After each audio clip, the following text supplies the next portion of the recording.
गुरुर्ब्रह्मा गुरुर्विष्णुः गुरुर्देवो महेश्वरः गुरुः साक्षात् परं ब्रह्म तस्मै श्रीगुरवे नमः।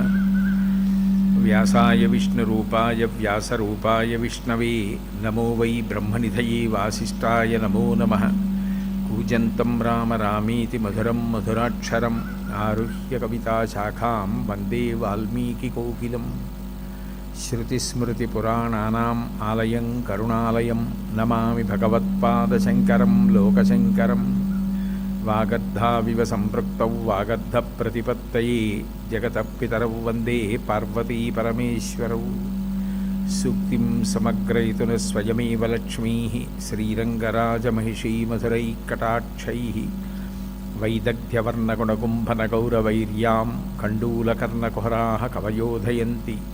हैमोर्ध्वपुण्ड्रमजहन्मकुटं सुनासं मन्दस्मितं मकरकुण्डलचारुगण्डं बिम्बाधरं बहुलदीर्घकृपाकटाक्षं श्रीवेङ्कटेशमुखमात्मनिसन्निधत्तां। विमलपटी कमलकुटी पुस्तकरुद्राक्षसस्तहस्तपुटी कामाक्षी पक्ष्मलाक्षी कलितविपञ्ची विभासि वैरिञ्ची। मनोजवं मरुततुल्यवेगं जितेन्द्रियं बुद्धिमतां वरिष्ठं वातात्मजं वानरयूथमुख्यं श्रीरामदूतं शिरसा नमामि। आपदामपहर्तारं दातारं सर्वसंपदां లోకాభిరామం శ్రీరామం. వాల్మీకి మహర్షి శ్రీరామాయణ రచన చేసినప్పుడు దానికి 3 పేర్లు ఉంచారు. కావ్యం రామాయణం కృత్స్నం సీతాయాశ్చరితం మహత్ పౌలస్త్య వధమిత్యేవ చకార చరితం వ్రతః అన్నారు. దీనికి పేర్లలో రామాయణము అన్నది మొట్టమొదటి పేరు. కావ్యం రామాయణం కృత్స్నం సీతాయాశ్చరితం మహత్, సీతమ్మ యొక్క చరిత్ర. పౌలస్త్య వధ, పౌలస్త్య వధ అంటే పులస్త్య బ్రహ్మ యొక్క వంశంలో వచ్చినటువంటి రావణ బ్రహ్మ యొక్క వధకి సంబంధించిన వృత్తాంతము వివరింపబడింది కాబట్టి పౌలస్త్య వధమిత్యేవ చకార చరితం వ్రతః అని శ్రీరామాయణానికి 3 పేర్లు ఉంచారు. అందులో రామాయణము అన్న పేరు ప్రధానంగా ఎందుకు వచ్చింది అంటే, ఆయనము అంటే కదలిక, ఉత్తరాయణము దక్షిణాయనము అంటాం కదా, కాలము ఉత్తరాయణంగా దక్షిణాయనంగా కదులుతుంది. అట్లాగే రామాయణము అంటే రాముని యొక్క కదలిక, రాముని ప్రస్థానం. మనందరం కూడా కదులుతాం. కదలాలి అంటే 2 పాదములను ఆధారం చేసుకుని కదులుతాం. ఆ కదిలేటప్పుడు ఒక పాదం మీద బరువునంతటినీ కూడా ఊంచుకుని అప్పుడు 2వ పాదం ఎత్తి ఆ బరువుని 2వ పాదం మీదకు ఊంచుకున్నప్పుడు మళ్ళీ మొదటి పాదాన్ని పైకెత్తి కదులుతూ ఉంటాం. రాముడు కూడా కదులుతాడు. రామాయణము అన్నప్పుడు రాముడు కూడా ఆయనము, రాముని యొక్క కదలిక.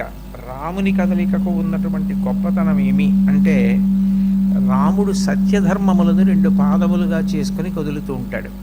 సత్యము అన్న పాదం మీద ఊంచుకుంటే ధర్మము అన్న పాదాన్ని కదుపుతాడు. ధర్మము అన్న పాదం మీద ఊంచుకుంటే సత్యము అన్న పాదాన్ని కదుపుతాడు. ఆయన యొక్క కదలిక అంతా కూడా సత్యధర్మములు 2 మీద ఆధారపడి ఉంటుంది. ఆయన బాధపడవలసిన రోజు ఏదైనా ఉంటే ఆయన ధర్మాన్ని విడిచిపెట్టేసిన రోజున ఆయన బాధపడాలి. రాముడి జీవితంలో అన్నిటికన్నా ప్రాధాన్యత దేనికి అంటే ధర్మాచరణములకు. ఆయన ధర్మాన్ని ఆచరించినంత కాలం ఆయన బాధపడవలసిన అవసరం లేదు. ఎప్పుడూ ఆయనకి ధర్మాచరణము ప్రధానంగా ఉంటుంది. ధర్మము ఎప్పుడూ కదలికలతో కూడుకుని ఉంటుంది. సత్యము ఏ కదలికలు లేని స్థితిగా ఉంటుంది. అందుకే ధర్మము కదలికతో కూడుకుని ఉన్నప్పుడు మాత్రమే ధర్మాచరణము అని పిలువబడుతుంది. ఇప్పుడు ఉదాహరణకి నిరంతరము మారిపోయే ధర్మాన్ని అనుష్ఠానం చెయ్యాలి అంటే కదలిక ఉండాలి.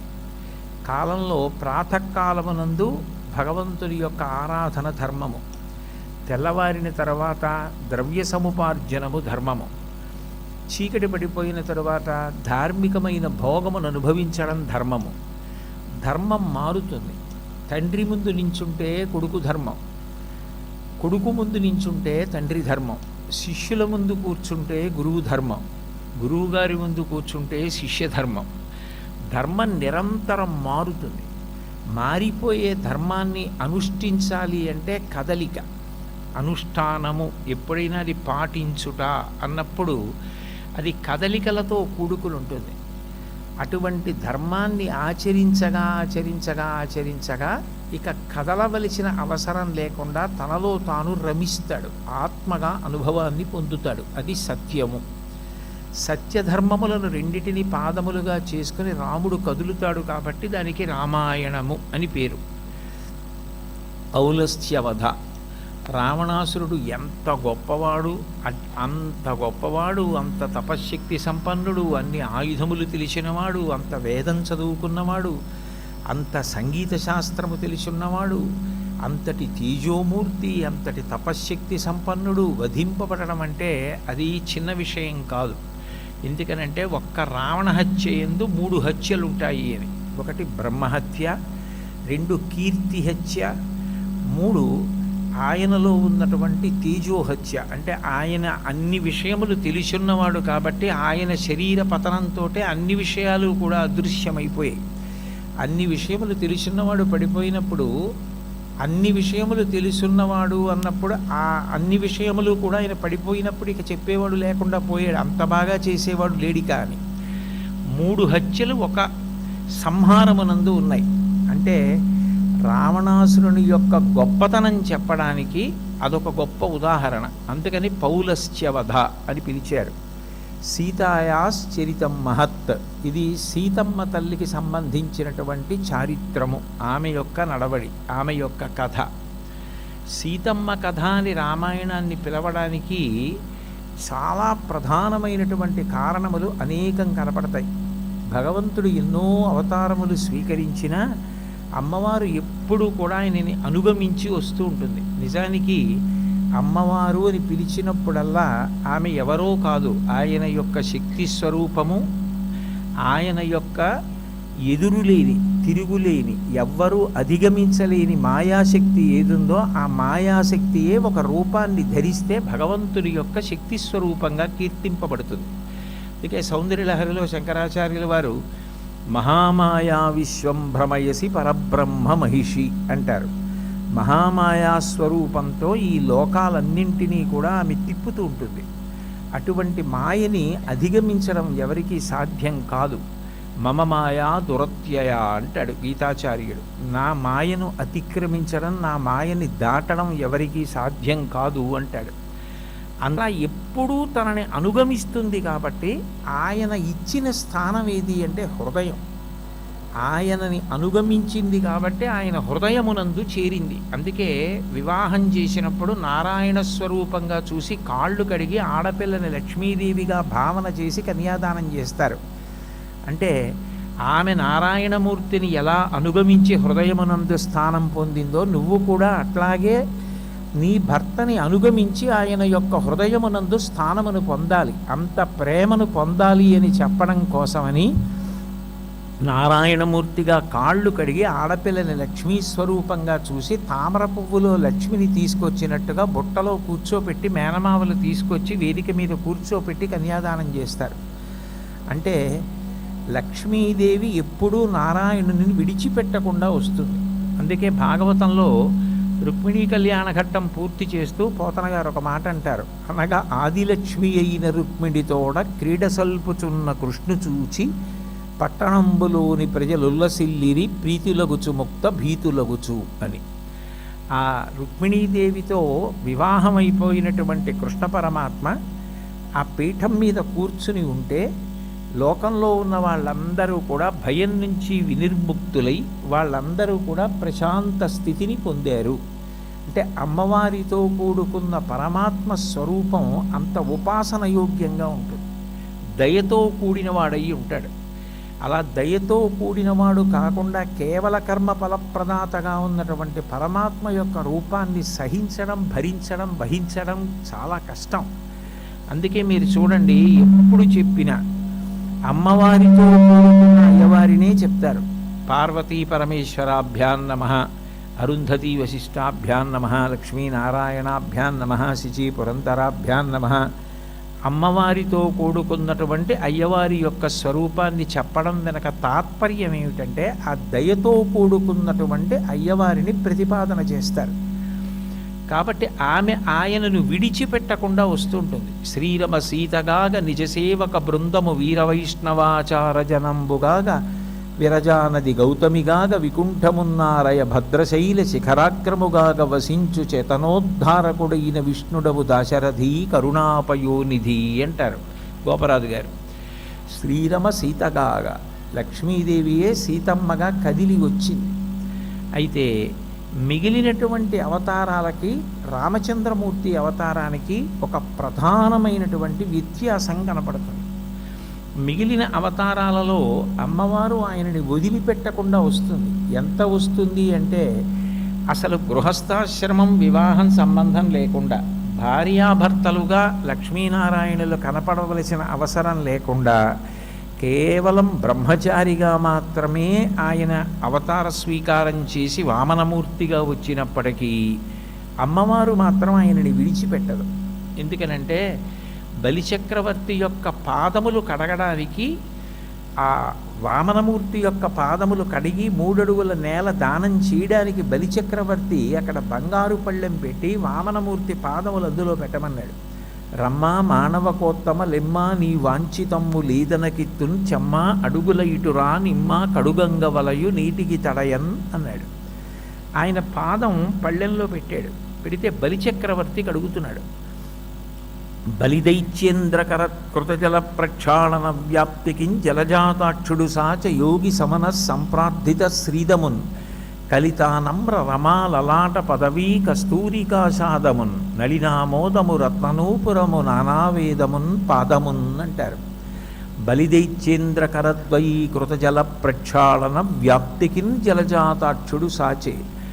ఆ వామనమూర్తి తన పాదములు బలిచక్రవర్తి కడగడానికి వీలుగా బంగారు పళ్ళెంలో పెట్టినప్పుడు బలిచక్రవర్తి చూస్తే ఆ పాదం మీద లక్ష్మీదేవి యొక్క నొసటన ఉండే కస్తూరి తిలకం ముద్ర ఉంది.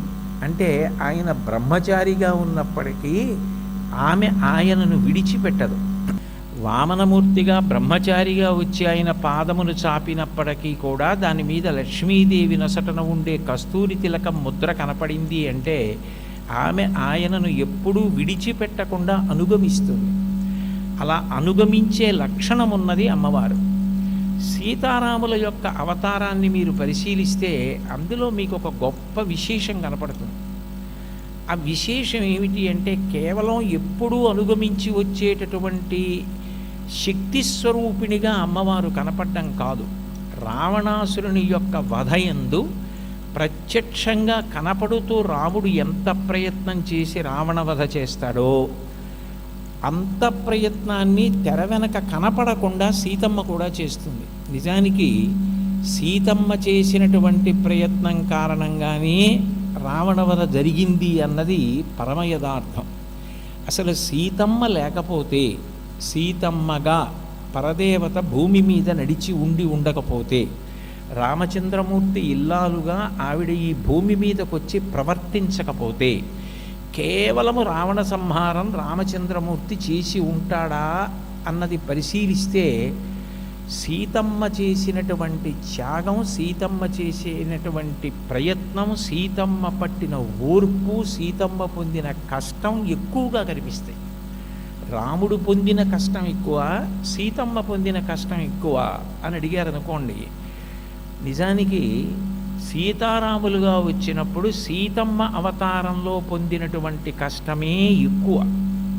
నేను ఎందుకు ఈ మాట అంటున్నానంటే కష్టము అన్న మాటకి తీవ్ర స్థాయి, చాలా పెద్ద స్థాయి ఏమిటంటే అసలు తన కష్టాన్ని చెప్పుకోవడానికి పక్కన ఒక్క మనిషి కూడా లేకపోవడం.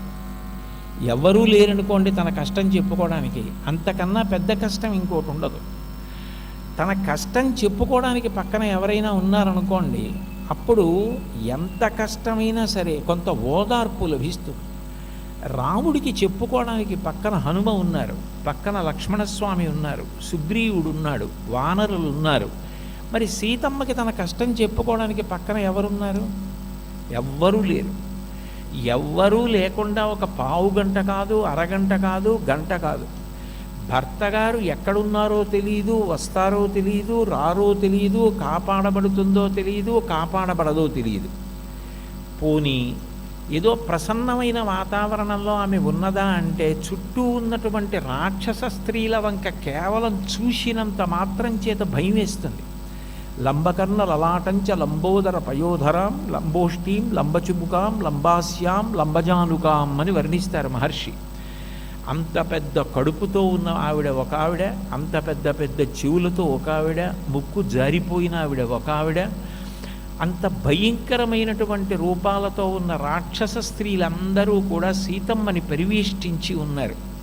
వాళ్ళు మాట్లాడే మాటలు కూడా చాలా దారుణంగా ఉంటాయి.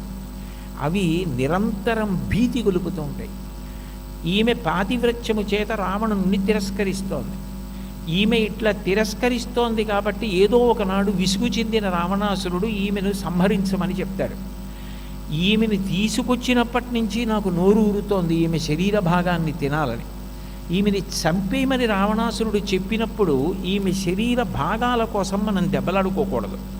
ఈమెని చంపేసినప్పుడు ఈమె యొక్క కాళ్ళు నావి, ఈమె పాదములు నావి, ఈమె తొడలు నావి, ఈమె గుండెలు నావి, ఈమె పొట్ట నాది, ఈమె కంఠము నాది అని ఆమె అక్కడ ఉండగా వాళ్ళు వాటాలు వేసుకుని మాట్లాడారు.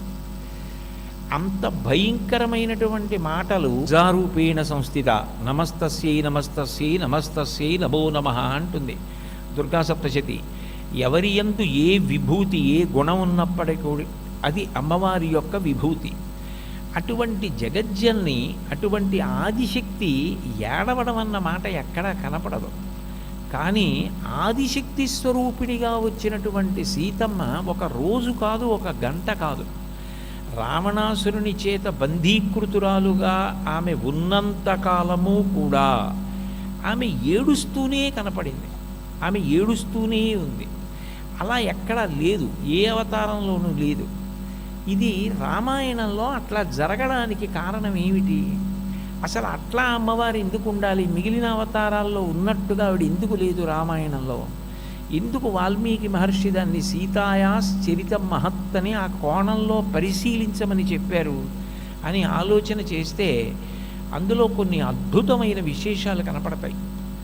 అమ్మవారు ఎంతమందికైనా కూతురుగా వస్తుంది. ఒకప్పుడు ఆకాశరాజుకి కుమార్తెగా వచ్చి పద్మావతి అనిపించుకుంది. హిమవంతునికి కుమార్తెగా వచ్చి హైమవతి అనిపించుకుంది. ఒకప్పుడు అదే తల్లి భృగు మహర్షికి కూతురుగా వచ్చి భార్గవి అనిపించుకుంది. ఆమె ఎంతమందికైనా కూతురుగా వస్తుంది. నిజానికి ఏ ఇంట కూతురు ఉన్నా ఆ పిల్ల పరదేవతా స్వరూపిణియే, లక్ష్మీదేవి కాబట్టే ఆడపిల్ల. ఆడ అంటే నారాయణుణ్ణి చేరుతుంది. అందుకని లక్ష్మీ స్వరూపంగానే ఆమెని కన్యాదానం చేస్తారు. నారాయణమూర్తికి ఇచ్చి చేస్తున్నామని అల్లుడు చిన్నవాడైనా కాళ్ళు కడిగి కన్యాదానం చేస్తున్నారు. కాబట్టి ఆమె ఆడపిల్ల. ఎక్కడ ఆడపిల్ల ఉన్నా ఆమె లక్ష్మీ స్వరూపిణి అన్న మాటే చెప్పవలసి ఉంటుంది. కానీ మీరు జాగ్రత్తగా గమనిస్తే శ్రీరామాయణంలో ఆమె నరకాంత కాదు, రాముడు నరుడు. ఎందుకనంటే ఎంత సాక్షాత్ శ్రీమన్నారాయణుడైనా నరుడిగా వస్తే తప్ప రావణ సంహారం చేయడం కుదరదు. నిన్న మీతో నేను మనవి చేశాను. నరుడిగా రావాలి అంటే ఆయనకి అక్కరలేనటువంటి కష్టం ఆయన పొందాలి. అజాయమానో బహుధా విజాయతే అంటుంది వేదం. పుట్టవలసిన అవసరం లేనివాడు పుడుతున్నాడు, అది అవతారం. అప్పుడు ఆయన హేళగా గర్భమునందు ప్రవేశిస్తూ ఉంటాడు, వస్తూ ఉంటాడు. కానీ రామావతారంలో ఏం చెయ్యాలి అంటే నరుడిగా రావాలి అంటే ఆ యుగంలో ఉన్న లక్షణాన్ని దృష్టిలో పెట్టుకుని 12 నెలల పాటు తల్లి గర్భవాసం చెయ్యాలి. కపిలగీతలో చెప్తారు భాగవతంలో, కటిక చీకట్లో అమ్మ కడుపులో తల కిందకి పెట్టి కాళ్ళు పైకి పెట్టి అమ్మ తిన్న పదార్థం నాభిగొట్టం ద్వారా తనలోకి వెడుతుంటే అనారోగ్యం కలిగితే లోపల బాధపడుతూ తను విసర్జించిన మలమూత్రముల నుంచి పుట్టినటువంటి క్రిమికీటకాదులు తన కోమలమైన శరీరాన్ని కురికేస్తుంటే బాధపడుతూ గర్భస్థ నరకాన్ని అనుభవిస్తాడు. కటిక చీకటి ఏమీ కనపడదు.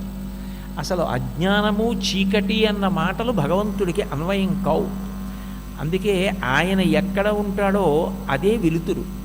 నత్ర సూర్యో భాతి నచంద్ర తారకం నేమా విద్యుతో భాంతి కుతూయమగ్ని త్వమేవ భాంతమనుభాతి సర్వం తస్య భాషా సర్వమిదం విభాతి అంటుంది శృతి.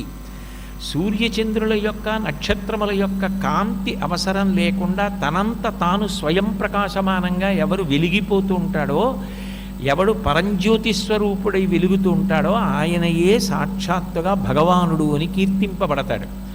అటువంటి పరమాత్మ ఉన్న చోట చీకటి ఉండే అవకాశం లేదు. సీతమ్మగా వచ్చినప్పుడు రామచంద్రమూర్తి అయితే నరుడిగా వచ్చాడు కాబట్టి తతస్య ద్వాదశే మాసే చైత్రే నావమికే తిథౌ నక్షత్రేదితి దైవత్యే సోచ్ఛ సంస్థేషు పంచషు గ్రహేషు కర్కటే లగ్నే వాక్పతాం ఇందునా సహా ప్రోద్యమానే జగన్నాథం సర్వలోక నమస్కృతం అని. 12 నెలలు కౌసల్య గర్భవాసం చేసి ప్రభవించినవాడు రామచంద్రమూర్తి. అంటే అంత కటిక చీకట్లో అమ్మ కడుపులో ఉండి నరుడిగా వస్తే తప్ప రావణ సంహారం కాదు. నరుడి గొప్పతనాన్ని లోకానికి తెలియచెయ్యాలి కాబట్టి తాను నరుడిగా రావడానికి అట్లాగే గర్భవాసం చేసి వచ్చాడు. మరి సీతమ్మ అట్లా రాలేదు. ఆమె అయోనిజ. ఆమె భూమిని జనక మహారాజు గారు దున్నుతుంటే తనంత తాను పైకి లేచింది. కాబట్టి ఆమె మనుష్యకాంత కాదు. ఆమె యొక్క అవతార ప్రకటనమునందు తన యొక్క దివ్యత్వమును ఆవిష్కరించింది. నేను నరకాంతను కాను అని ఆమె స్వయంగా ప్రకటన చేసింది. జనక మహారాజు గారు ఆమెను కుమార్తెగా స్వీకరించాడు అంటే ధర్మము చేత కుమార్తె అయింది. అందుకని ఆమెను పెంచి పెద్ద చేశాడు. కానీ నిజానికి ఆమె నరకాంత కాదు. నరకాంత కానిది నరుడిగా నడుస్తున్నటువంటి పరబ్రహ్మానికి ఇల్లాలయ్యింది.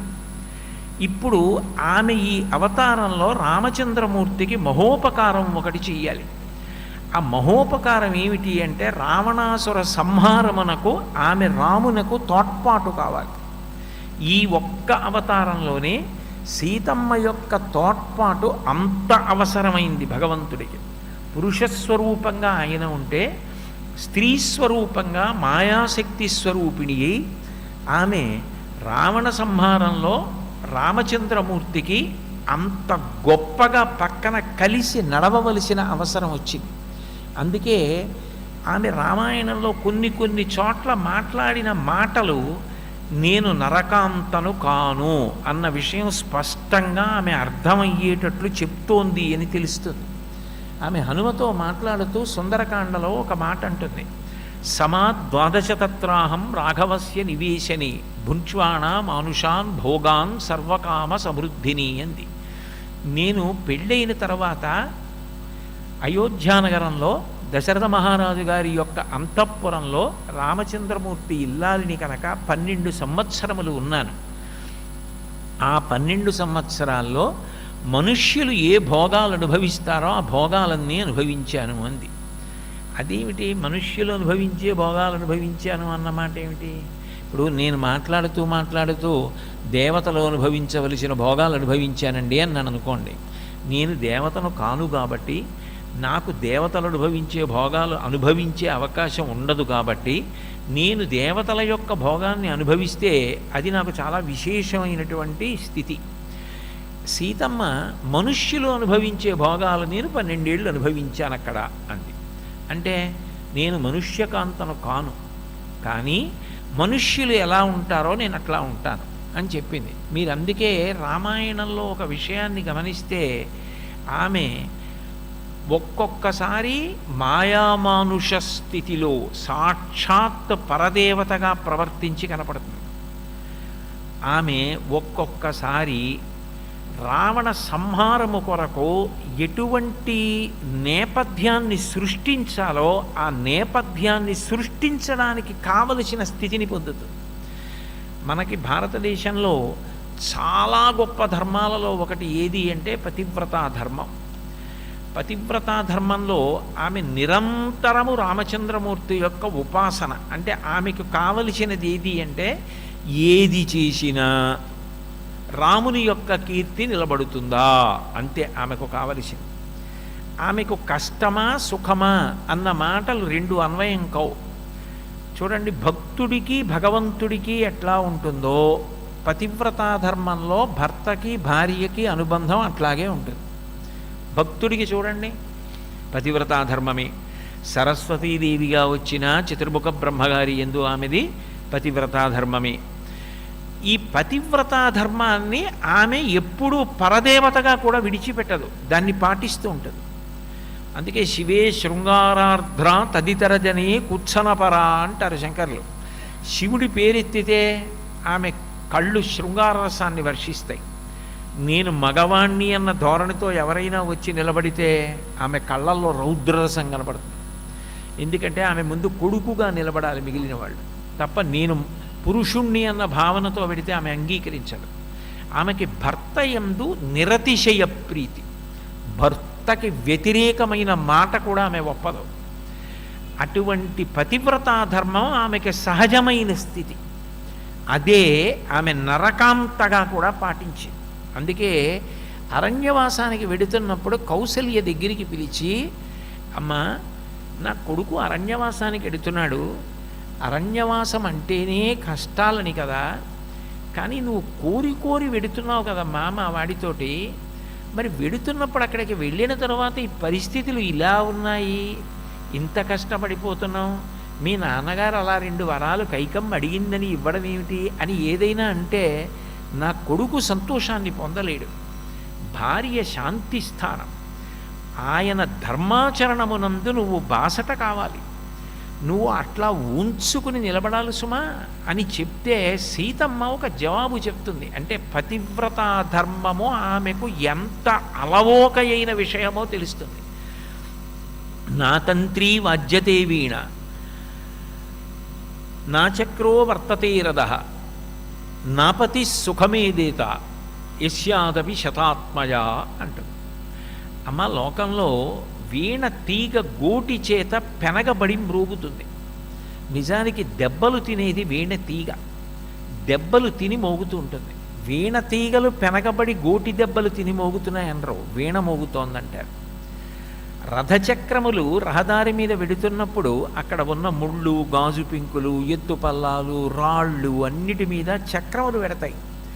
చక్రములు వెడుతున్నాయనరు, రథం వెడుతోందంటారు. పురుషుడు ఉపాసన చేసి గొప్ప గౌరవాన్ని సంపాదిస్తాడు. ఆయన చేసినటువంటి ఉపాసనలో సగభాగం భార్యకి వెడుతోంది. ఆమె భర్తని అనుగమించడం సహజంగా తనకు ఉండవలసినటువంటి లక్షణం. లోకంలో భార్యని బాధ పెట్టేవాళ్ళు ఎందరో ఉన్నారు. అంత బాధ పెట్టే భర్తల్ని కూడా అనుగమించే స్త్రీలు ఉన్నారు. నా భర్త అటువంటి వాడు కాదు. సానుక్రోశో జితేంద్రియ, ఆయన మహాదయ కలిగిన వాడు, జితేంద్రియుడు, ఇంద్రియములను జయించినటువంటి వాడు. స్థిరానురాగో ధర్మాత్మ, స్థిరమైన అనురాగం కలిగిన వాడు, ధర్మాత్ముడు.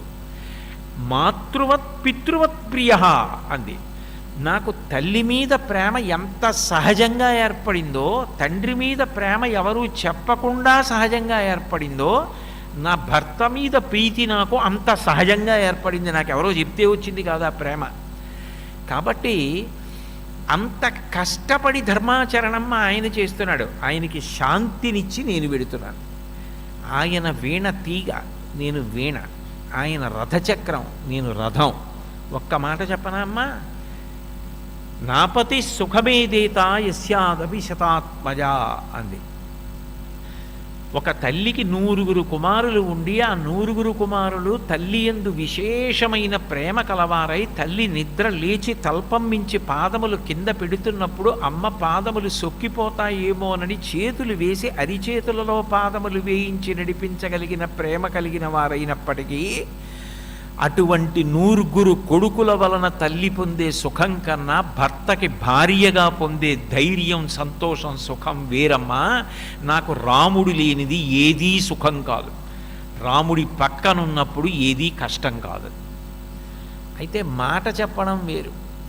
నిజంగా రాముడికి అలా శాంతిస్థానం అయిందా సీతమ్మ? నిజంగా సీతమ్మ పక్కనుంటే రాముడు అంత ప్రశాంతంగా ఉంటాడా? ఇది పరిశీలించాలి అంటే మీకు సీతమ్మ తనకి తాను చెప్పుకోవడం కాదు, సీతమ్మ రాముడి పక్కన అరణ్యవాసంలో ఉండగా చూసి వచ్చిన వాళ్ళు ఎవరో చెప్పాలి. ఎవరు చెప్పాలి? సుమంత్రుడు చెప్పాడు. అరణ్యవాసంలో అరణ్యానికి దిగబెట్టి సీతారాములు అరణ్యంలో ఉండడం చూసినవాడు, ఆ సారథ్యం చేసినవాడు మంత్రి సుమంత్రుడు. ఆయన తిరిగి వచ్చిన తర్వాత కౌసల్య దశరథుడు అడిగారు, మా కోడలు ఎలా ఉంది అని అడిగారు. అంటే వాళ్ళకి కోడల మీద ఏదో భోగట్టా చేద్దామని కాదు, కోడలి మీద ప్రేమ. మా కొడుకు కాదు, అనుగమించి వెళ్ళిందే నా కోడలు, అంత ప్రేమైకమూర్తి, ఆమె ఎలా ఉందని అడిగారు. అడిగితే సుమంత్రుడు ఒక మాట చెప్పాడు, బాలేన రమతే సీత బాలచంద్ర నిభానన రామ రామే హ్యధీనాత్మ విజనేపి వనేసతి అన్నాడు అయోధ్యకాండ. అమ్మా, ఇవాళ సీతమ్మ అరణ్యంలో రాముడు పక్కన ఉన్నాడని ఒక చిన్నపిల్ల ఎలా ఆడుకుంటోందో అలా ఆడుకుంటోంది. తల్లిదండ్రులు అక్కడ కూర్చున్నారనుకోండి, ఏదో పెద్ద కష్టం, ఇల్లు నడపడం చాలా భారంగా ఉంది, ఇన్ని కష్టాలు ఉన్నాయి అని వాళ్ళు మాట్లాడుకుంటుంటే ఒక ఉద్యానవనంలో కూర్చుని వాళ్ళు ఎంత కష్టంలో ఉన్నారన్న దాంతో సంబంధం లేకుండా అమ్మా నాన్న కనపడుతున్నంతసేపు చిన్నపిల్ల ఎలా ఆడుకుంటూ ఉంటుందో రాముడు అరణ్యంలో కనపడుతుంటే సీతమ్మ అలా ఆడుకుంటూ సంతోషంగా ఉందమ్మా. అంటే రాముడు పక్కన ఉంటే సీతమ్మకి చాలు, ఆమె ఆనందాన్ని పొందేస్తుంది. అన్నిటికన్నా అగ్ని పరీక్ష ఎక్కడ ఉంటుందంటే, మనసు భారంగా ఉందనుకోండి నిద్ర పట్టదు. కడుపు నిండకపోయినా కడుపుకి కంటికి సంబంధం, మనసుకి కంటికి సంబంధం. కడుపు నిండకపోయినా కనురెప్ప పడదు ఆకలిగా ఉంటే. అట్లాగే మనసు చాలా భారంగా ఉందనుకోండి, ఏదైనా కష్టము అని అనిపించింది అనుకోండి, దాని గురించే ఆలోచిస్తూ ఉండడం మనసుకున్న లక్షణం, అది దాని బలహీనత. అలా ఆలోచించినప్పుడు ఇది నిద్రపోదు, ఆ శరీరానికి విశ్రాంతి పొందే అవకాశం ఇవ్వదు, అది అదే పనిగా ఆలోచిస్తూ ఉంటుంది. నిజంగా సీతమ్మ రాముడి పక్కన ఉండడంలో ఆవిడికి ఏదీ కష్టంగా తోచదా అంటే, రామాయణంలో కొన్ని ప్రబలమైన ఉదాహరణలు కనపడతాయి. శ్రీరామాయణానికి ఉన్న గొప్పతనం ఏమిటంటే, వాల్మీకి మహర్షి కితాబులు ఇవ్వరు. చూడండి రాముడు ఎంత ధర్మాత్ముడో, చూడండి సీతమ్మ ఎంత గొప్పదో అని అనరు శ్లోకాల్లో. రామాయణం చదువుతుంటే ఎలా ఉంటుందంటే, చదువుకుంటున్నట్టు ఉండదు, మీరు చూస్తున్నట్లుంటుంది, అంత స్పష్టంగా ఉంటుంది. అది మీ కళ్ళ ముందు కనపడుతుంటుంది రామకథ. అట్లా రచన చేస్తారు ఆ కావ్యాన్ని. అందుకే అటువంటి కావ్యం ఇంకా లోకంలో లేదు. అంత గొప్ప కావ్యం, ఆది కావ్యం. రామాయణాన్ని అనుకరించారు కాళిదాసాది మహాకవులందరూ కూడా వర్ణనలో. అటువంటి సీతమ్మ అరణ్యవాసానికి వెళ్ళినప్పుడు, గుహుడి దగ్గరికి వెళ్ళినప్పుడు, గుహుడు అరటి చెట్టు యొక్క డొప్పలు, కొన్ని ఆకులు ఇలాంటివి తెచ్చి భూమి మీద వేశాడు. దాని మీద గడ్డి వేశాడు, పడుకోమన్నాడు. ఏదో పళ్ళు ఇటువంటివి తీసుకొచ్చాను తినమన్నాడు. రాముడు అన్నాడు, నాకు మా నాన్నగారు ఎంత ఏడుస్తున్నారో అంతఃపురంలో నన్ను విడిచిపెట్టి అని ఆయనే జ్ఞాపకానికి వస్తున్నారు. మా అమ్మ ఎంత ఏడుస్తోందో, అందుకని నాకు తినాలని లేదు, ఈ పూటకి నేను ఆచమనం చేసి పడుకుంటాను అని మంచినీళ్ళు ఆచమనం చేసి పడుకున్నాడు. దేని మీద పడుకున్నాడు? అక్కడ వేసినటువంటి గడ్డి మీద పడుకున్నాడు. ఆయన పడుకోవడం అలా ఉంచండి, ఎందుకనంటే ఆయన తండ్రిని ధర్మమునందు నిలబెట్టడానికి తనంత తాను అంగీకరించి వచ్చాడు ధర్మాన్ని పాటించాలని. సీతమ్మకి నిజానికి అవసరం లేదు, ఎందుకంటే కైకమ్మ అడిగిన వరాలలో సీతమ్మ వెళ్ళాలని లేదు. రాముడే ఆ మాట చెప్పాడు, నువ్వు నాతో రావక్కర్లేదు, ఎందుకనంటే మా పిన్నమ్మ వరాలు అడిగినప్పుడు నిన్ను తీసుకుని వెళ్ళమని అడగలేదు, కాబట్టి నువ్వు రావక్కర్లేదు, ఇక్కడ ఉండిపోమ్మన్నాడు.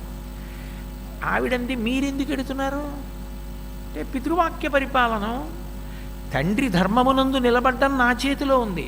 తండ్రి గారు వరాలు ఇచ్చాడు కైకమ్మకి. ఇప్పుడు ఆయన ఇచ్చిన వరం నిజమవ్వడం అన్నది ఎప్పుడు ఉంటుంది? నేను పాటిస్తే, నేను ఎడితే అరణ్యవాసానికి, నేను వెళ్ళకపోతే ఆయనకి ధర్మం పోతుంది. అందుకని వెడుతున్నాను, ధర్మమునందు తండ్రిని నిలబెట్టడం కొడుకు ధర్మం, అందుకు ఎడుతున్నాను.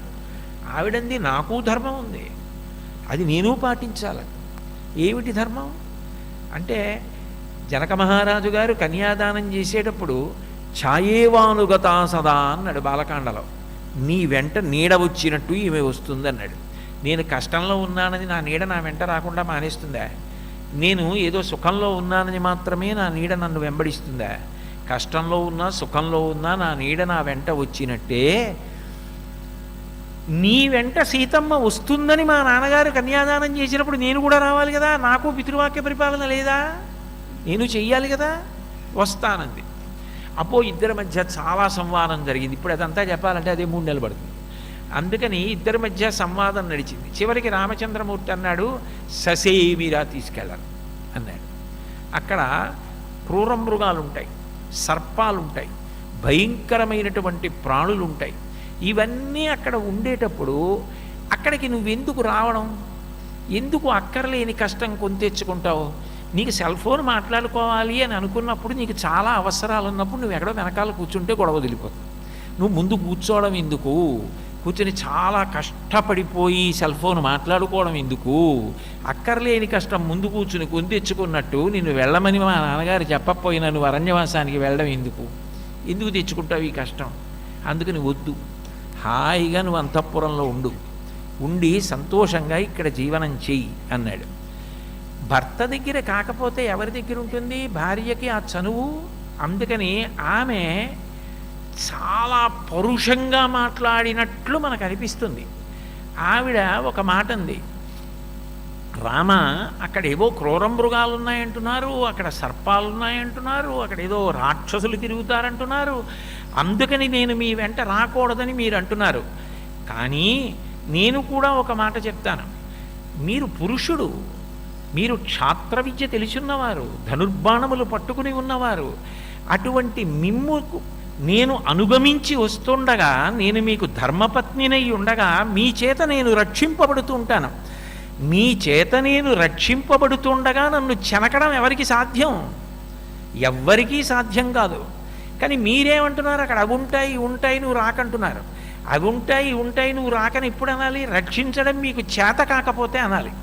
మీ మాటలు చూస్తుంటే నాకేమనిపిస్తోందంటే, మా నాన్నగారు కానీ పొరపాటున ఒక స్త్రీని కన్యాదానం చేశాడా పురుషుడు అనుకుని అంది ఆవిడ. అంటే దాని అర్థం రామచంద్రమూర్తిని కించపరిచిందనే కాదు. ఆమె రాముణ్ణి కింత్వామన్యత వైదేహ పితామే మిథిలాధిప రామజామాతరం ప్రాప్య స్త్రియం పురుష విగ్రహం అంది. నువ్వు స్త్రీవి, పురుష రూపం కట్టావు.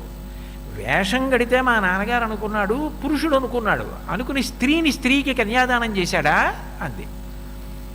అది రామాయణం చదివే వాళ్ళకి అలా అనొచ్చా అండి సీతమ్మ? మా ఆవిడికి నా మీద చాలా ఆగ్రహం వచ్చిందనుకోండి, పండగ దగ్గరికి వచ్చేస్తోంది, ఇవాళ ప్రవచనం ఉంది, వెళ్ళొచ్చేస్తాను, రేపు తప్పకుండా వెడదాం, నీకు చీర నేను కొనిపెట్టడంలో నాకు సంతోషం ఉంది, నువ్వు వెళ్ళి కొనేసుకోకు అంటున్నాను. అలాగేనండి అంటోంది. ఇంక తెల్లారితే భోగి, ఏమంటే ఇవాళ పెడతామా మనం అని అడిగింది. అయ్యా మర్చిపోయాను, ఇవాళ కూడా ప్రవచనం ఉందే అన్నాను అనుకోండి.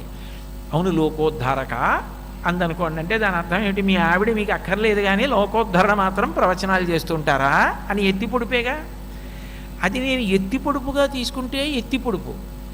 ఆమె నన్ను కాకపోతే ఎవరినంటుంది? మీరు వచ్చేది ఏమిటి? మా నాన్నగారితో వెళ్తాను, మా అన్నయ్యతో వెళ్తానంటే కాదు. ఆమెకి నేను పక్కనుండగా కొనుక్కున్న చీర ఏదో అది చీర, అది ఆమె ప్రేమ. అప్పుడు నేను ఆ ప్రేమని అర్థం చేసుకుంటే అది ఎత్తి పొడుపుగా అనిపించదు, ఆమె ప్రేమ నాకు అర్థం అవుతుంది. రాముడు అది అర్థం చేసుకున్నాడు. నన్ను ఇలా అంది అంటే నన్ను విడిచి ఉండలేని తనం. ఆఖరికి ఇవాళ ఇంత ఆక్రోశంతో అంది, పెట్టి సర్దుకో వెళ్ళిపోదాం అన్నాడు. ఆయనకు అర్థమైంది దానికి నీకెందుకు తీర్పులు అక్కర్లేనివి, అది వాళ్ళిద్దరి భార్యాభర్తల విషయం. అంటే ఆమె ఆయనను విడిచిపెట్టి ఉండదు, అంతగా అనుగమిస్తుంది. అంత అనుగమించి అరణ్యానికి వెళ్ళింది. నిజంగా రాముడు పక్కన ఉంటే అంత సంతోషపడిందా అంటే, ఇందాక చెప్పానే, గుహుడు గడ్డి వేసి పడుకోమన్నాడు. తండ్రి మాట నిలబెట్టడానికి అరణ్యానికి వచ్చాడు కాబట్టి రాముడు పడుకున్నాడు అంటే అర్థం ఉంది. సీతమ్మ ఎలా పడుకుంటుందండి? ఆవిడ జనక మహారాజు గారి కూతురు, అయోనిజ. అసలు ఆమె పెరిగింది అంతఃపురంలో. దశరథ మహారాజు గారికి పెద్ద కోడలు, రామచంద్రమూర్తికి ఇల్లాలు, లక్ష్మణ భరత శత్రుఘ్నులకు వదినగారు, కౌసల్యామాతకి సాక్షాత్తుగా కోడలు, ఎండకన్నిరుగని తల్లి, నిజాంశయందు పరదేవత. ఆవిడ గుహుడు మొదలైన వారందరూ చుట్టూ నిలబడి ఉండగా గడ్డి మీద భర్తతో కలిసి ఆయన పక్కన పడుకుని నిద్రపోవడం సాధ్యం అవుతుందా? ఏదైనా చేయగలరేమో, కానీ అంతమంది చూస్తుండగా శయ్య మీదే భర్త పక్కన పడుకోవడానికి సందేహిస్తారు. నన్ను మన్నించండి, అర్థం అవడానికి నేను ఆ మాట అన్నానంతే. అందులో ఏమాత్రం నాకు మీ మనసుకి క్లేశమో లేకపోతే రామాయణ వైభవాన్ని తక్కువ చేసేట్టుగా మాట్లాడడం అన్నది నా ప్రాణం పోయినా నేను చేయను. నేను సీతమ్మ యొక్క వైభవాన్ని చెప్పడానికి చెప్తున్నానంతే. సర్వసాధారణంగా భర్తతో కలిసి అందరూ చూస్తుండగా శయ్య మీద పడుకోవడానికే సంశయిస్తారు. అటువంటిది అంతమంది చూస్తుండగా రాముడి పక్కన గడ్డి మీద పడుకోవాలి అంటే అది మొట్టమొదటి రాత్రి అరణ్యవాసంలో. సీతమ్మకి ఎలా ఉంటుంది? ఒకవేళ పడుకుందనుకోండి, ఆవిడికి నిద్ర పడుతుందా? ఏమిటిది, ఇంతమంది చుట్టూ నించునున్నారు, వీళ్ళందరూ ఇలా చూస్తున్నారు, ఈయన పక్కన నేను ఇలా పడుకోవడం ఏమిటి అన్న భావన, ఆ క్లేశం అనిపించింది అనుకోండి, ఆవిడికి నిద్ర పట్టకూడదు. మనసులో బాధ ఉన్నది నిద్రకి కారణం కాకూడదు. కానీ ఆమె రాముడితో కలిసి నిద్రపోయింది. నిద్రపోతే గుహుడు వచ్చి లక్ష్మణస్వామితోటి నీకు కూడా గడ్డితో శయ్య వేశాను, పడుకోమన్నాడు. వెంటనే లక్ష్మణుడు చెప్పిన మాట ఏంటంటే, కథం దాశరథౌ భూమౌ శయనే సహసీతయా శక్త్యా నిద్రామయా లుబ్ధుం వా సుఖానివా. ఏమయ్యా, గడ్డి మీద మా అన్నయ్య రాముడు పడుకున్నాడు. 60,000 సంవత్సరాల వయసు వచ్చేంత వరకు సంతానం లేదని పరితపించి మా తండ్రి అశ్వమేధం చేస్తే, పుత్రకామేష్టి చేస్తే పుట్టినవాడు, పరమధర్మాత్ముడు, నడవడి ఎందు కించిత్ దోషం లేనివాడు.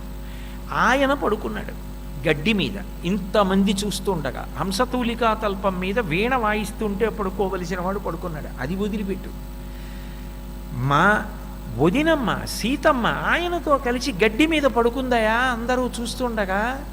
నేనిక్కడ నిలబడి ఉండగా భర్తతో కలిసి మీ అందరూ నిలబడి ఉండగా పడుకుంది. కథం, ఎట్లా? అసలు ఆ రచనకున్న గొప్పతనం వాల్మీకిది. చూడండి, ఏదో బాగా జ్వరంతో ఉండి ఏది తాగినా వాంతి అయిపోతుంది అనుకోండి, ఒరే ఇలా అయితే నీరసపడిపోతావురా, కొద్దిగా ఈ బత్తాయి రసం తాగు అన్నారు అనుకోండి, ఎలా అంటాడు చూడండి. అట్లా కథం, ఎట్లా నిద్ర వస్తుంది? కథం దాశరథో భూమౌ శయనే సహసీతయా, సీతమ్మతో కలిసి రాముడు పడుకున్నాడయా గడ్డి మీద. ఇది చూసి నేను నిద్రపోనా? నాకు నిద్ర వస్తుందా?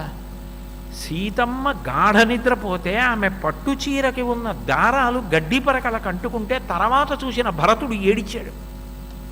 అంటే ఆమెకి రాముడు పక్కనుంటే చాలు. సీతమ్మ పక్కన ఉంటే రాముడు పరమ ప్రశాంతంగా ఉంటాడు అనడానికి గుర్తు, కాకాసురుడు నిజానికి రావణాసురుడి కన్నా ఘోరంగా ప్రవర్తించాడు. సీతమ్మ వక్షస్థలం మీద కూర్చుని ఆమె వక్షస్థలాన్ని ఘాట వేశాడు. నిత్తురు కారితే మాంసం ముక్కలు పీక్కు తిన్నాడు.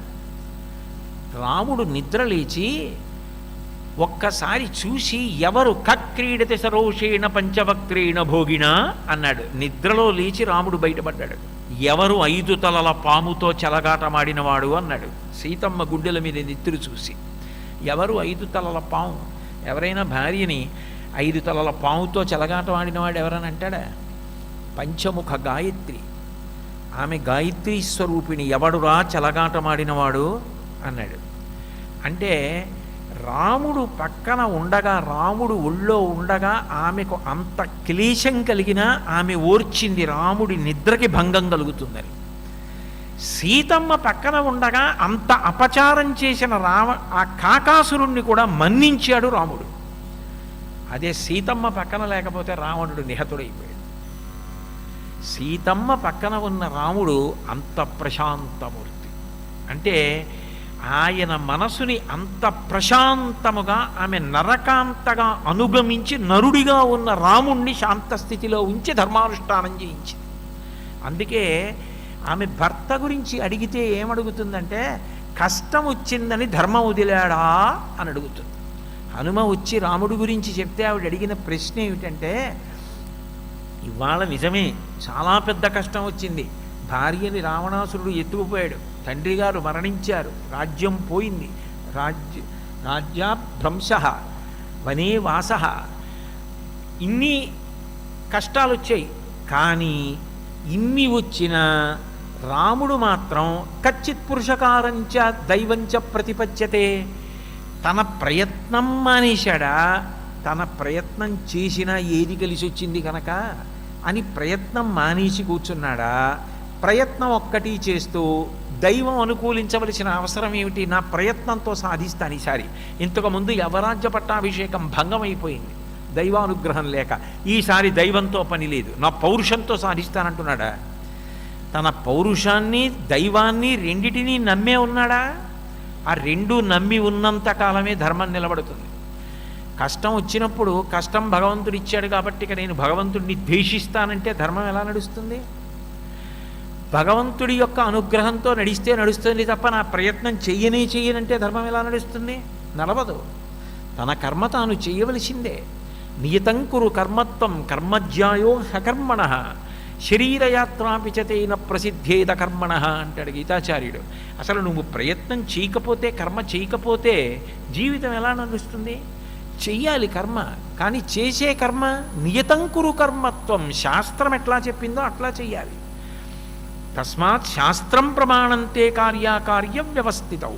శాస్త్రము చెప్పింది కాబట్టి చెయ్యాలి, శాస్త్రము వద్దంది కాబట్టి వదిలేయాలి. అది శ్రద్ధ. దానితో ఉన్నాడా రాముడు అని అడిగింది. అంటే రాముణ్ణి ధర్మమునందు నిరంతరము నిలబెట్టేది ఎవరు? ఆమె నిలబెట్టి నడిపిస్తూ ఉంటుంది రాముణ్ణి. పతివ్రతాస్వరూపిణిగా ఆమె రాముణ్ణి ఉపాసన చేసింది. ఆ రాముడు లేకపోతే ఆమెకి కష్టం. రాముడు పక్కనుంటే భౌతికమైన ఎంత కష్టమో ఆమెకి కష్టము కాదు. అక్కడ ఆమె పరదేవతగా తాను ఏదో సృజించి తీసుకొచ్చి ఇవ్వదు.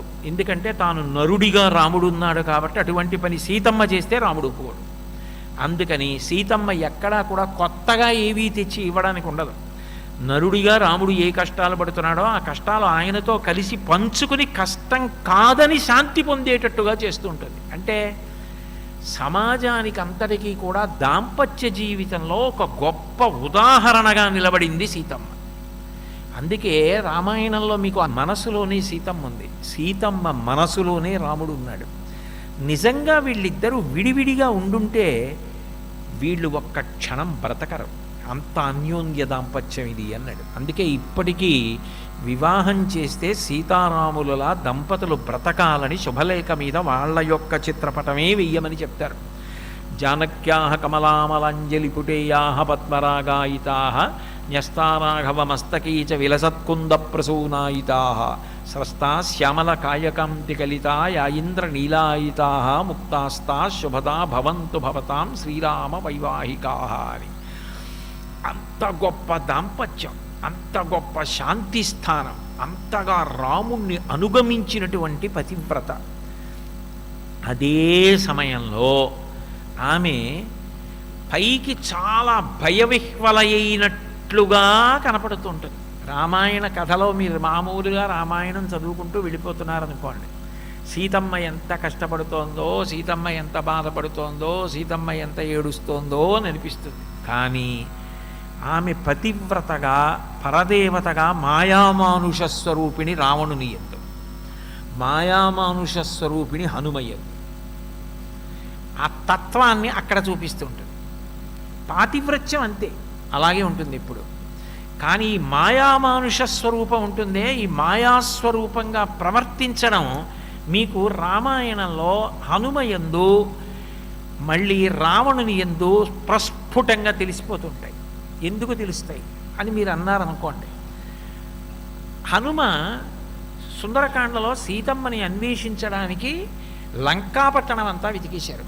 చతురంగుళమత్రోపి నావకాశస్య విద్యతే రావణాంతఃపురే తస్మిన్ యంకపిర్నజగాయ సహా అన్నారు. 4 అంగుళాలు విడిచిపెట్టకుండా లంకాపట్టణం అంతా వెతికాను, నాకు సీతమ్మ కనపడలేదు అన్న తర్వాత ఆయనకు ఒక విషయం జ్ఞాపకానికి వచ్చింది. భక్తి ఎక్కడ ఉందో అక్కడ వచ్చిన తడబాటు మళ్ళీ ఈశ్వరుడు బుద్ధి రూపంలో దిద్దుతాడు. సరస్వతి అనుగ్రహంగా దిద్దబడాలి.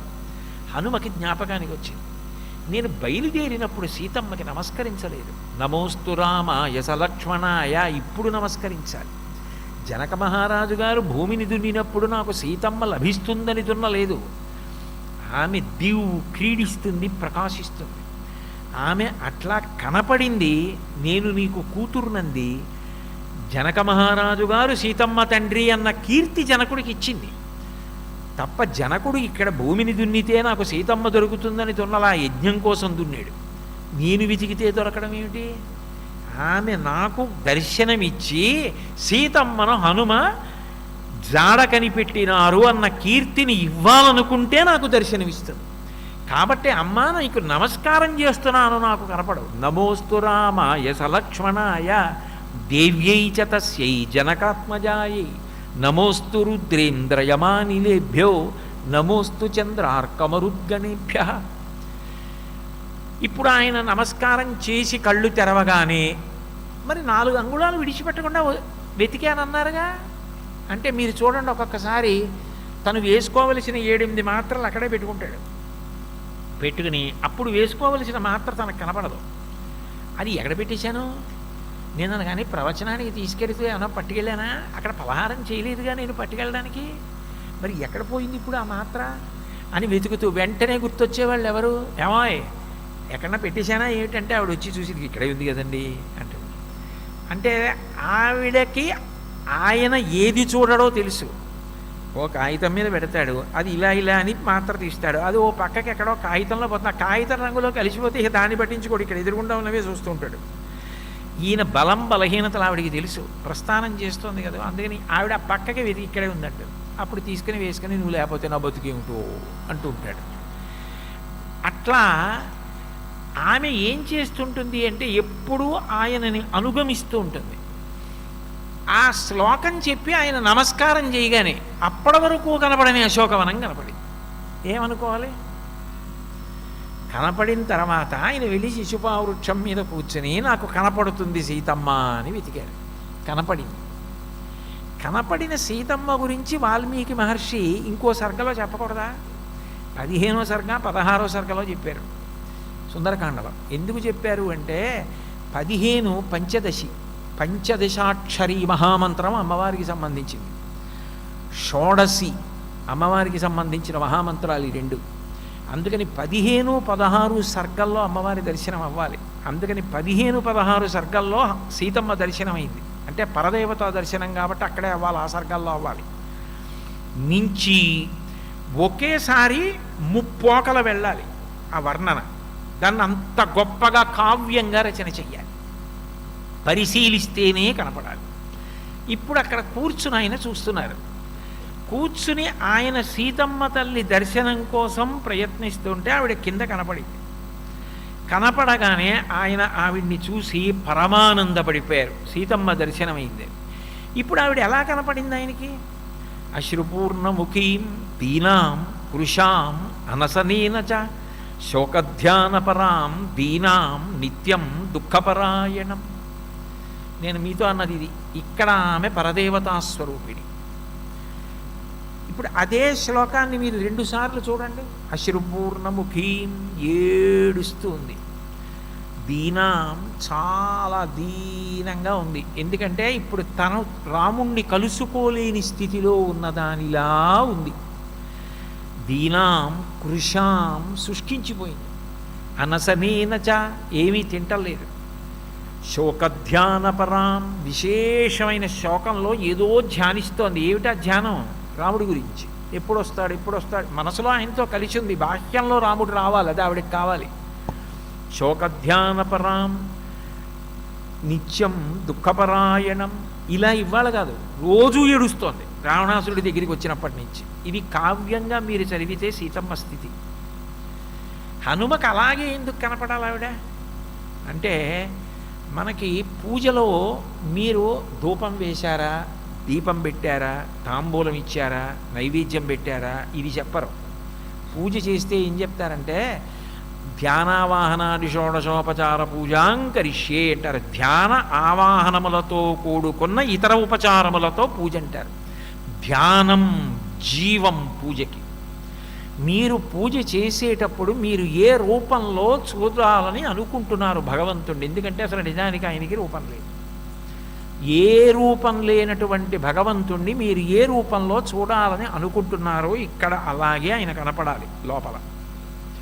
ఇప్పుడు నేను ఏదో శివలింగాన్ని పూజ చేస్తున్నాను అనుకోండి, ఆపాతాళ నభస్థలంత భువన బ్రహ్మాండమా విస్ఫుర జ్యోతి స్ఫాటికలింగ మౌళి విలసత్పూర్ణేందువంతామృతై హస్తోకప్లుతమేకమీశమనిశం రుద్రానువాకాం జపం ధ్యాయే దీప్సిత సిద్ధయే త్రిభపదం విప్రోభిషించేచ్చివం బ్రహ్మాండ వ్యాప్తదేహా భసిత హిమరుచాభాసమానా భుజంగై కంఠే కాళా కపర్దా కలిత శశికలాశ్చండకోదండహస్తా త్రిక్షా రుద్రాక్షమాలా సులలిత వపుషశాంభవామూర్తిభేదా రుద్రాశ్రీ రుద్రసూక్త ప్రకటిత విభవాన ప్రయచ్చస్తు సౌఖ్యం.